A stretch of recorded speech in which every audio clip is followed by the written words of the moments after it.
Oke, assalamualaikum warahmatullahi wabarakatuh. Apa kabar semua teman-teman yang ada di rumah, yang lagi rebahan, netizen yang budiman dari berbagai penjuru dunia. Kembali lagi dengan podcast Peradaban Quran di MPQ Channel ya. Hari ini kita akan berbincang ringan bersama bintang tamu yang sangat spesial, yang luar biasa pokoknya. Kita akan membahas tentang suatu hal yang pasti kalian sangat tunggu-tunggu ya. Oke, langsung saja tanpa berlama-lama lagi kita langsung ke bintang tamunya. Assalamualaikum Ustadz. Waalaikumsalam warahmatullahi wabarakatuh. Masya Allah. Sehat ya Ustadz ya? Alhamdulillah sehat. Gimana Afif Ustadz? Alhamdulillah. Segar-segar semuanya. Alhamdulillah. Oke Ustadz, kita akan berbincang ringan Ustadz mengenai MPQ dan RPQ Ustadz. Kita tahu bahwa Ustadz adalah pembina MPQ ya Ustadz ya, yang dimana di sini adalah komunitas mahasiswa penghafal Quran yang ada di kampus Lampung ya Ustadz ya. Nah, Ustadz udah berapa lama Ustadz membina di MPQ Channel, MPQ itu Ustadz? Bismillahirrahmanirrahim. Kalau MPQ itu sebenarnya sudah ada sejak 2016. Ya, artinya ini sudah kurang lebih 5 tahun MPQ. Di MPQ sudah 5 tahun ya Ustadz ya. Dan sekarang saya dengar itu ada yang baru Ustadz namanya itu RPQ. Nah, RPQ ini apa ya Ustadz? Ya, RPQ Rumah Peradaban Qurani ini sebenarnya lahir karena adanya perubahan keadaan ya. Awalnya kan karena pandemi ya. Sebenarnya RPQ ini sendiri idenya sudah lama, sejak kita awal membina di MPQ 2016 2017 sudah ingin kita punya tempat yang khusus untuk mahasiswa-mahasiswi yang ingin menghafal Al-Quran gitu. Tapi baru terwujud pada tahun 2020. Itu pun karena pandemi ya. Ini disebut dengan hikmah di balik musibah. Nah, kita mencari-cari hikmahnya apa. Makanya pada tahun 2020 kita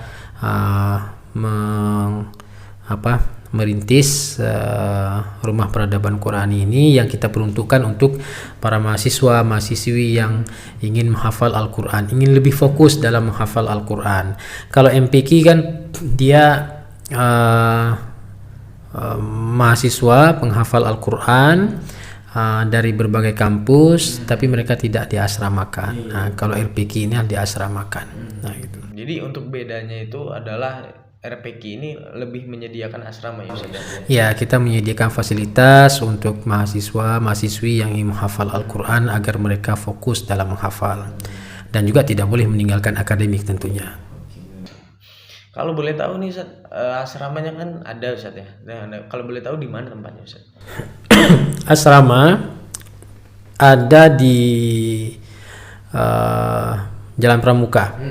Pramuka Kafling Raya 7. Deket itu Ustaz.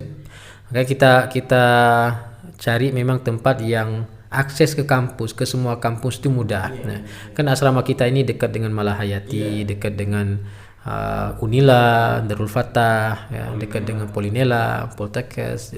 Bahkan kalau dari UBL pun tidak jauh. Nah, gitu.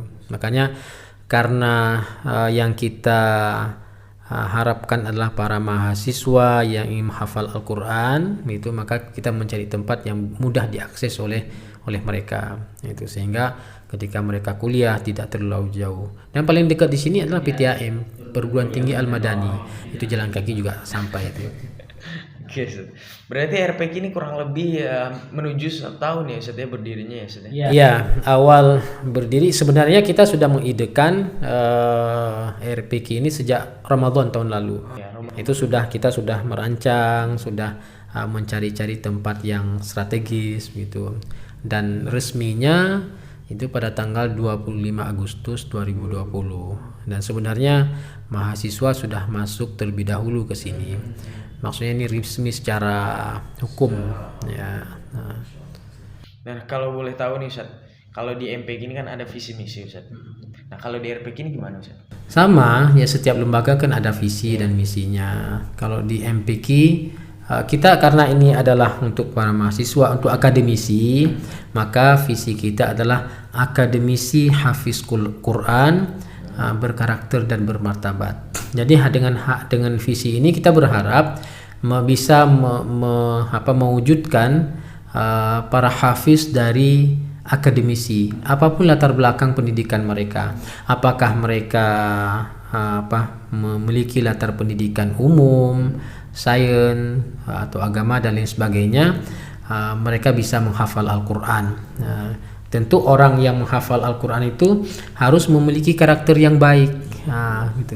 Dan tentu orang yang memiliki karakter yang baik itu tentu dia akan bermartabat. Itu. Jadi kan Allah yang menjanjikan kepada kita orang yang interaksi dengan Al-Qur'annya baik, insya Allah Allah angkat derajat dia. Kan? Rasul mengatakan nggak ada orang yang melebihi kebaikannya daripada orang yang belajar Al-Qur'an dan mengajarkan Al-Qur'an kepada yang lain. Khairukum man ta'allama Al-Qur'ana wa 'allamah. Berangkat dari situ kita mencanangkan visi akademisi hafiz Quran berkarakter dan bermartabat. Mudah-mudahan bisa terwujud. Oke, Ustaz, RPQ kan udah hampir 1 tahunnya ya, Ustaz. Kalau boleh tahu jumlah santrinya sampai saat ini ada berapa, Ustaz? Dari awal kita buka, pertama sekali kita buka sampai sekarang itu ada 53 ya kalau saya tidak salah, 53 yang terdiri dari akhwat dan ikhwan, mahasiswa dan mahasiswi, tapi yang mendominasi adalah mahasiswi. Sebenarnya ini di MPQ juga begitu. Di MPQ yang mendominasi adalah mahasiswi. Ini menunjukkan bahwa minat para mahasiswi untuk menghafal Al-Quran itu lebih besar daripada minat para mahasiswa, bukan karena jumlah mereka yang banyak, tapi merasa butuh kepada pendidikan agama itu lebih para akhwat daripada ikhwan. Kalau kita berbicara tentang asrama nih, Ustaz. Nah, asrama ikhwan sama akhwat ini gimana, Ustaz? Pisah atau nyatu, Ustaz? Terpisah, untuk sementara terpisah. Ya, mudah-mudahan Allah kasih jalan yang lain. Kan kita mengimpikan ini kan sejak 2017, 2016 sudah mengimpikan ada seperti ini kan. Baru Allah wujudkan setelah 5 tahun. Ya mudah-mudahan tidak lama Allah juga wujudkan dengan cara Allah lah, gitu ya. Kalau asrama ikhwan itu ada di kampus Unila, itu tidak jauh dari Masjid Al-Wasi'i. Tapi masih sangat terbatas tempatnya begitu. Yang mudah-mudahan adalah Allah kasih tempat yang lain. Insyaallah kita yakinlah selama kita memberikan pelayanan terhadap orang-orang yang menghafal Al-Quran, Allah pasti buka jalannya. Saya sih berkeyakinan seperti itu. Kalau berbicara tentang mereka ada berapa kamar, Ustaz? Di sini kita ada 19 kamar. Itu yang akhwat. Yang akhwat. Dan di setiap kamar itu ada yang 2, ada yang 3 penghuninya. Memang kita setting seperti itu. Jadi tidak boleh lebih, karena supaya tinggalnya pun nyaman di sini kan. Gitu. Kalau berbicara tentang fasilitas nih, Ustaz, kan takutnya mereka mundur ketika dapat fasilitas begini, jadi bingung gitu mau lanjut atau mundur nih. Sedangkan fasilitas ini kalau boleh dikatakan lengkap nggak, Ustaz? Ya sebenarnya kalau orang sudah minat menghafal Al-Quran, sudah berazam, dia kan tidak melihat pada fisik tempat dia tinggal. Tapi kita kan harus memberikan yang terbaik. Ini yang mereka lakukan adalah sesuatu yang paling baik yang mereka lakukan. Dan tentu kita juga berharap bisa memberikan pelayanan yang terbaik untuk mereka gitu. Kita siapkan tempat yang nyaman, tempat yang bersih ya, agar mereka menghafal juga bersemangat. Nah itu. Makanya jadi di kamar itu kita siapkan semua kebutuhan di kamar, dari lemari, dari tempat tidur, ranjang. Mereka tidak tidur di bawah. Ya kita siapkan ranjang, kita siapkan kasur, kita siapkan ada yang spring bed dan sebagainya. insya Allah ya tidak melenakan mereka lah. Iya. Masya Allah. Ini lengkap berarti Ustaz ya fasilitas. Kalau mengenai biaya, mengenai bicara biaya nih Ustaz, ini biayanya mahal nggak nih Ustaz? Atau ada yang gratis? Saya sebenarnya kalau ditanya tentang biaya sebenarnya nggak enak saya jelaskan. Karena begini, saya bicara dengan Umi, ya dengan istri saya terkait dengan bagaimana kedepannya RPQ ini, ya. Bahwa impian kita orang yang menghafal Al-Quran itu tidak boleh terhambat keinginannya karena sebab ekonomi, ya. Siapapun kita selama kita ada keinginan menghafal Al-Quran gitu, maka itu harus kita wujudkan, ya. Tidak boleh terhalang karena sebab faktor ekonomi. Makanya kita impian kita ke depan jadi santri, para mahasiswa yang ingin menghafal Al-Quran tempat kita, harapannya bisa kita bebaskan biayanya sehingga mereka tidak beban, ya, konsentrasi. Kita akan paham bagaimana kebutuhan mahasiswa, ya, biaya hidup mereka, biaya kuliah mereka, kan. Nah, itu paham. Harapannya tidak lagi dibebani dengan biaya-biaya seperti ini. Tapi kan untuk sekarang kita belum bisa mewujudkan itu. Mudah-mudahan 2-3 tahun ke depan itu bisa terwujud. Ya tidak 3 tahun lah mudah-mudahan, ya. Nah, itu sehingga kita bisa memberikan pelayanan maksimal kepada mereka. Kalau ditanya dari mana biayanya, wallahu alam, gitu kan. Kan kita di MPQ kan nggak ada biaya-biaya kan. Di MPQ free semua dari awal kita berdiri sampai sekarang, ya, free semuanya. Dan kita senang gitu ada banyak mahasiswa yang memiliki latar belakang pendidikan umum tapi mereka bersemangat untuk menghafal Al-Quran gitu. Nah, harapannya ke depan di RPQ juga begitu, ya. Kalau sekarang kan hanya kita tidak mau biaya pendidikan, ya, hanya untuk sekarang hanya biaya asrama yang mereka ini. Sama halnya daripada mereka ngekos, menghafal Quran ngekos bayar, ya kan? Ya sudah tinggal di sini kemudian hanya memenuhi biaya asrama saja dan itu tidak besar insyaallah untuk Al-Quran. Kalau mengenai biaya nih Ustaz, kalau misal ada di luar sana yang pengen kayak ngasih donatur ke RPQ ini gimana sih? Boleh nggak? Ya sebenarnya kita inginnya mandiri, tapi kita tidak bisa menutup diri terhadap mereka yang ingin berinfak. Kita sangat terbuka dan memang butuh, nah gitu ya, butuh gitu ya untuk mengembangkan program-program kita. Ya, oleh sebab itu, kalau misalnya ada donatur, ada para muhsinin yang ingin menyokong dakwah kita ini, kita sangat terbuka. Ya, boleh datang ke sini, boleh melalui rekening misalnya. Nah, itu karena insya Allah dukungan secara materi dari para donatur, para muhsinin itu sangat memberikan dampak positif kepada kita untuk mengembangkan program-program ini. Karena ada banyak hal yang ingin kita lakukan di sini. Tapi karena support finansialnya terbatas, akhirnya program-program yang kita rancang ini juga tidak bisa leluasa kita jalankan. Nah, begitu kan? Misalnya kita ingin memberikan pelatihan bagaimana mengajarkan Al-Quran kepada santri kita. Jadi mereka tidak hanya sekedar menghafal. Nah, kalau kita tidak ada support finansial, kan terkendala.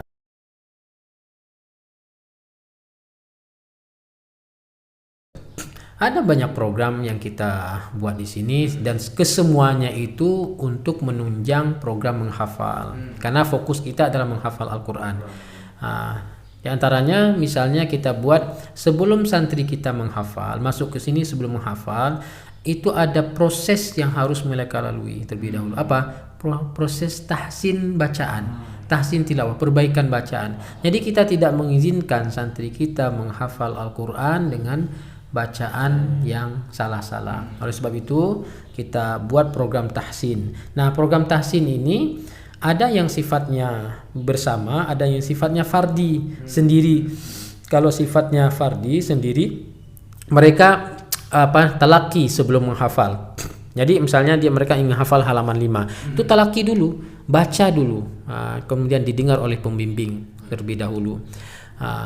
Itu talak. Kemudian setelah itu baru mereka menghafal. Kalau yang jama'i yang secara bersamaan kita buat misalnya bedah kitab Tuhfatul Atfal misalnya, atau kita kaji kitab Matan Al-Jazari.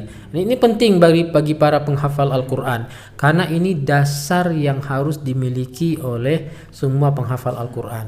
Nah, jadi dua kitab ini menjadi fokus utama kita yang kita ajarkan kepada santri kita.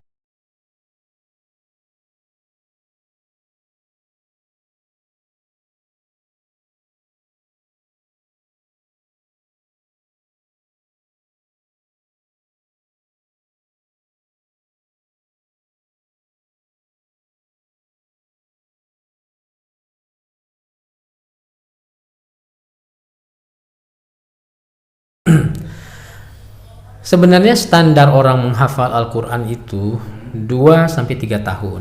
Nah, dan itulah target umumnya kita. Ya, target umum dari RPQ bahwa 2 tahun setengah sampai 3 tahun insya Allah kalau kita konsisten menghafal bisa mungkin hafalannya. Nah itu. Tapi secara personal ya. Untuk santri kita tidak membuat target secara khusus ya, artinya mereka santri kita menghafal sesuai dengan kemampuannya. Jadi kalau mereka misalnya hari ini sanggup menghafal setengah halaman ya menghafal setengah halaman. Itu kalau sanggup 1 halaman ya 1 halaman. Yang tahu kemampuan kan mereka bisa mengukur diri. Artinya begini, mereka ini sibuk kuliah, ada yang sibuk organisasi, macam-macam lah kesibukan mereka di kampus, dan itu nggak bisa kita larang itu karena itu bagian daripada pendidikan ya kan, life skill ya. Nah gitu, mereka mengasah skillnya ketika terjun ke organisasi dan itu sangat kita dukung ya. Artinya orang menghafal Al-Quran itu tidak hanya sekedar menghafal tapi juga harus terjun ke masyarakat. Nah, oleh sebab itu tidak kita larang. Maka mereka harus mampu membuat target masing-masing. Kesibukan apapun, prioritas menghafal Al-Quran itu juga harus menjadi prioritas. Nah, sehingga mereka bisa mengukur, oh kemampuan saya segini, waktu saya segini, berarti saya bisa menghafal segini dalam sehari. Makanya ada yang menghafal ada setengah halaman, ada yang 1 halaman, ada yang 2 halaman gitu. Saya selalu mengatakan kepada santri bahwa kalau kalian mampu menghafal setengah halaman, maka jangan paksakan diri untuk menghafal 1 halaman gitu. Tapi kalau mampu menghafal 1 halaman, jangan berhenti di setengah halaman. Nah, karena kan ayat itu beda-beda, ada yang mudah, ada yang sulit kan. Nah, jangan berhenti setengah halaman. Kalau mampu menghafal 2 halaman, jangan berhenti 1 halaman. Nah, begitu. Nah, jadi mereka yang membuat target secara khusus gitu. Tapi secara umum kita buat targetnya apa? Bahwa dalam 2 tahun setengah sampai 3 tahun mereka selesai menghafal di sini dan mungkin hafalannya. Nah, gitu. Jadi kalau dengan target seperti itu dalam kurun waktu kurang lebih mau mendekati 1 tahun, ini RPQ ada yang sudah 30 juz belum? Nah, kalau 30 juz di RPQ belum, tapi kalau di MPQ banyak. Nah, di mahasiswa penghafal Quran ya, di MPQ banyak karena kan dia sudah 5 tahun ya, hampir 6 tahun ya. Nah, banyak. Kalau di sini ada alhamdulillah ada yang sudah 14 juz gitu, ada yang 13 juz, ada yang 10 juz, yang di atas 5 juz sudah banyak itu. Dan itu capaian yang luar biasa mengingat kesibukan mereka di kampus kan, kuliah mereka, organisasi mereka. Ini luar biasa ya. Dan itu kalau mereka sudah menghafal 14 juz, itu artinya mereka sudah pernah tasmi' 10 juz kali duduk.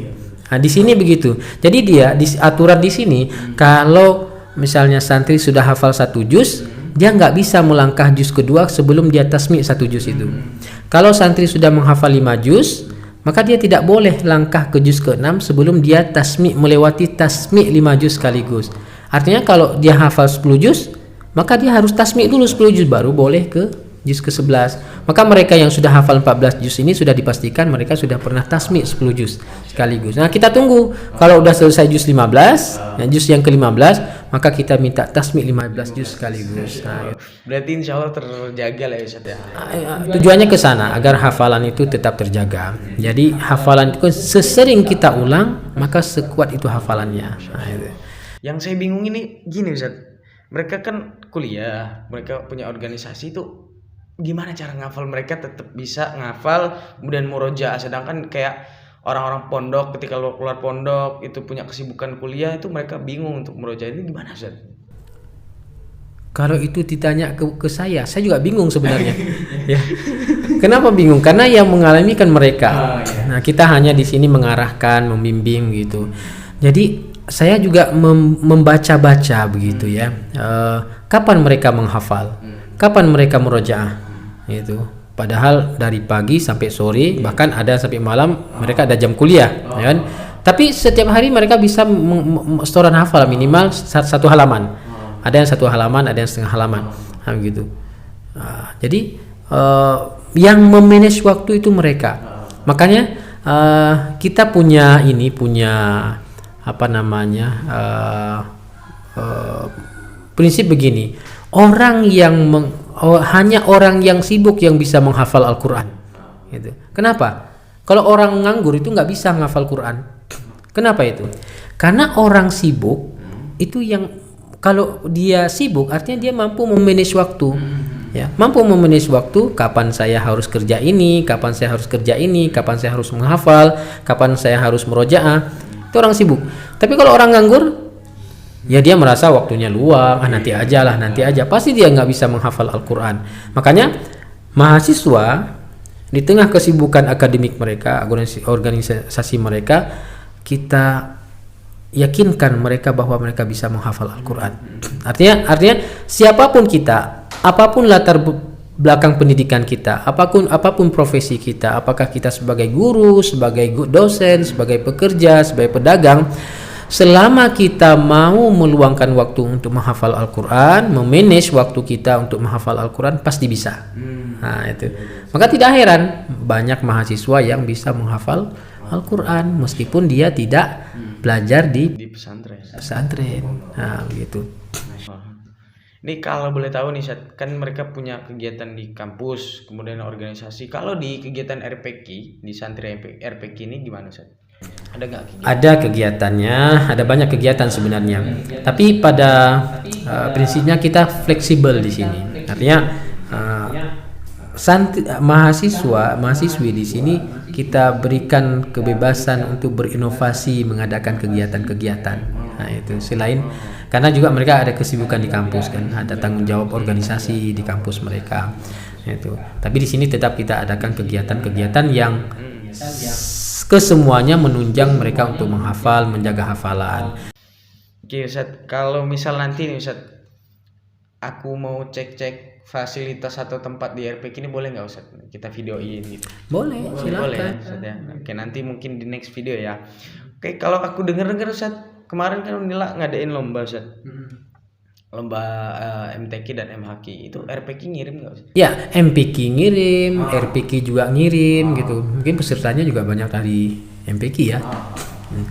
Dan alhamdulillah ada yang peserta yang ikut 10 juz, ya, kita bisa meraih juara 2 di sekampus Unila. Itu dari RPQ apa MPQ? Dari RPQ dan MPQ. Nah, itu. Dari RPQ itu juara 2 di Unila. Ada juga yang ikut ini Fahmil Quran itu juara. Kok saya tidak salah juara 1 apa juara 2? Itu aja ikut Fahmil Quran. Nah, itu. Berarti boleh dong Ustaz kalau misal di next podcast ya teman-teman boleh komen deh. Kita mau minta saran dari orang yang udah ngafal 14 juz dalam waktu 8 bulan ya Ustaz ya RPQ berdiri ini. Atau teman-teman mau yang kita wawancarain dengan yang barusan juara 2 MHQ nih. Gimana saran-sarannya, tips murojaahnya gimana? Boleh di komen di kolom komentar ya teman-teman untuk next podcast insyaallah. Boleh kan Ustaz ya? Boleh. Sebenarnya saya mengizinkan itu kan ada orang yang ada pondok pesantren misalnya menghafal Al-Quran, dia tidak boleh ikut MTQ kan banyak gitu kan. Sebenarnya saya mengizinkan untuk ikut lomba-lomba yang seperti itu sebenarnya bukan saya sampaikan ke mereka bahwa ini bukan tujuan. Nah, ya, tapi ini motivasi untuk terus kita menjaga hafalan. Tidak boleh kita menghafal Al-Quran untuk ikut lomba ini, lomba di sana, tidak boleh. Nah itu nanti kalau salah-salah malah salah tujuannya kan. Nah itu jadikan itu sebagai motivasi saja. Nah untuk terus melancarkan hafalan. Nah itu. Kalau untuk yang terakhir nih Ustaz, aku lupa tadi nanyain. Kalau RPK ini boleh nggak nih Ustaz? Kalau misal udah kerja, udah lulus kuliah, tapi masuk RPK boleh? Ya, sebenarnya kan ini untuk mahasiswa. Tapi kita tidak menutup diri untuk mereka yang sudah bekerja, ingin menghafal Quran tempat kita sembari mereka bekerja. Nah, ini juga luar biasa kan? Sebenarnya ini kita peruntukkan untuk orang-orang yang sibuk. Nah itu kan, itu orang yang sibuk bekerja, orang yang sibuk kuliah gitu. Ya bahwa sesibuk apapun kita mesti meluangkan waktu untuk Al-Quran. Jadi begini, mungkin bahasa sederhananya, antara sains dan agama itu semestinya berjalan seiringan, bersinergi, saling berkolaborasi. Nah, itu harapan kita dari mereka yang menghafal Al-Quran di sini. Jadi mereka punya basic pendidikan umum, tapi juga punya basic pendidikan agama yang kuat melalui pendidikan Al-Quran ini. Gitu. Jadi coba kita, kalau misalnya ada sekian ribu mahasiswa, gitu, dan mereka hafal Quran, kalau mereka jadi dosen gimana kira-kira kan? Paham apa yang dihafal? Luar biasa. Itu. Jadi agama itu bukan diperuntukkan untuk orang-orang pesantren saja, gitu. Untuk kita semuanya, kita berkewajiban untuk menjaga agama ini, kita berkewajiban untuk menjaga Al-Quran ini. Dan Al-Quran itu bukan hanya diwariskan kepada ulama, bukan hanya diwariskan kepada para asatidz, tapi diwariskan kepada kita semuanya. Nah, artinya kita berkewajiban untuk menjaga Al-Quran ini. Siapapun kita, apapun latar belakang kita, apapun pendidikan kita punya kewajiban untuk menjaga Al-Quran ini. Apakah kita dengan cara menghafalnya, mempelajarinya, dan lain sebagainya. Dan para mahasiswa yang memiliki latar belakang pendidikan umum, ketika mereka menghafal Al-Quran ada nilai plus pada mereka. Dan para ilmuwan muslim, antum coba baca tentang sejarah ilmuwan muslim. Ada nggak ilmuwan muslim yang tidak hafal Quran? Nggak ada. Misalnya Ibnu Khaldun, misalnya Al-Khwarizmi, Ibnu Sina, semua mereka menghafal Al-Quran, kan? Jadi pendidikan pertama mereka itu adalah Al-Quran. Setelah itu baru mereka melonjak ke pendidikan yang lain. Nah itu ya yang kita harapkan. Makanya bangkitnya Islam dulu itu karena ada kolaborasi antara sains dan pendidikan agama. Dia berjalan seiringan, nggak boleh yang satu menegasikan yang lain, itu nggak boleh. Nah, begitu, harus terus bersamaan. Nah itu yang kita harapkan.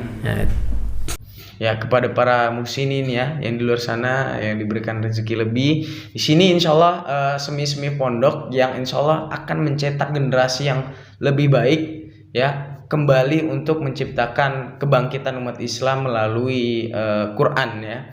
Dan kalau memang kalian diberikan rezeki lebih, silahkan datang ke Jalan Pramuka, Jalan Kaflingan Raya nomor 7, Bandar Lampung. Itu insya Allah Ustadz Hasan selalu di sini. Insya Allah. Kalau memang mau memberikan donasi ataupun mau menjadi orang tua asuh di sini untuk beberapa santri gitu, boleh, itu insya Allah. Ya, sembari meringankan kegiatan para santri juga itu ya Ustaz ya. Boleh kan Ustaz ya? Iya, boleh lah. Dan boleh deh terakhir Ustaz, sebagai penutup Ustaz boleh memberikan quotes kepada teman-teman semua yang mungkin di luar sana lagi futur, lagi pengen ngafal Quran dan bingung gitu, gimana Ustaz? Silakan Ustaz. Ya, obat terbaik dalam hidup kita dari segala penyakit itu adalah Al-Quran. Gitu. Selama kita konsisten berinteraksi dengan Al-Quran, insya Allah Allah akan berikan kemudahan-kemudahan, baik dalam pendidikan kita dan hal-hal yang lain. Karena Al-Quran itu solusi dari berbagai problem yang dihadapi oleh manusia. Itu karena dia akan berangkat dari keyakinan, keimanan kita. Itu maka siapapun kita tidak boleh terlepas interaksi dengan Al-Quran.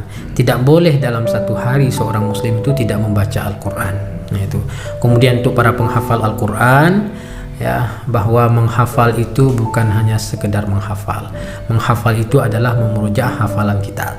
Itu agar hafalan-hafalan yang ayat-ayat yang sudah kita hafal itu tidak pergi begitu saja. Dan siapapun kita sebenarnya bisa menghafal Al-Quran, dan itu harus kita yakini. dan itu sudah banyak buktinya. Ya, sudah banyak buktinya. Selama kita mau berazam menghafal Quran, kemudian mau meluangkan waktu kita untuk menghafal Al-Quran. Jadi menghafal itu jangan nunggu waktu luang, gitu. Tapi harus meluangkan waktu. Kalau kita dari bangun tidur sampai tidur kembali ada jadwal-jadwal yang akan kita, ada kegiatan-kegiatan yang sudah kita jadwalkan. Coba masukkan jadwal menghafal Al-Quran di sana. Kalau itu kita buat juga jadwal seperti itu untuk Al-Quran, maka siapapun kita, saya yakin bisa menghafal Al-Quran. Gitu. Jadi prinsipnya luangkan waktu untuk menghafal Quran dan jangan menunggu waktu luang baru menghafal. Kita kebanyakan melupakan Al-Quran ya dalam setiap aktivitas kita. Iya, ibarat pepatah mengatakan gajah di pelupuk mata tak kelihatan, nyamuk yang di seberang lautan terlihat. Ini makna positifnya kan, Allah berikan Al-Quran yang besar kepada kita, ini kita lupakan, malah kita cari yang lain, kan? Kita cari yang lain gitu. Akhirnya Allah juga melupakan kita, mungkin Al-Quran juga melupakan kita. Nah itu. Jadi pesan saya para mahasiswi yang memiliki latar pendidikan umum, ya, silahkan mulailah dari sekarang untuk menghafal Al-Quran. Insya Allah kalau kita punya azam, ya, kemudian kita rancang dengan baik, insya Allah Allah memudahkan. Fa iza azamta fatawakkal 'ala Allah. Barakallahu fikum Ustaz, Masya Allah.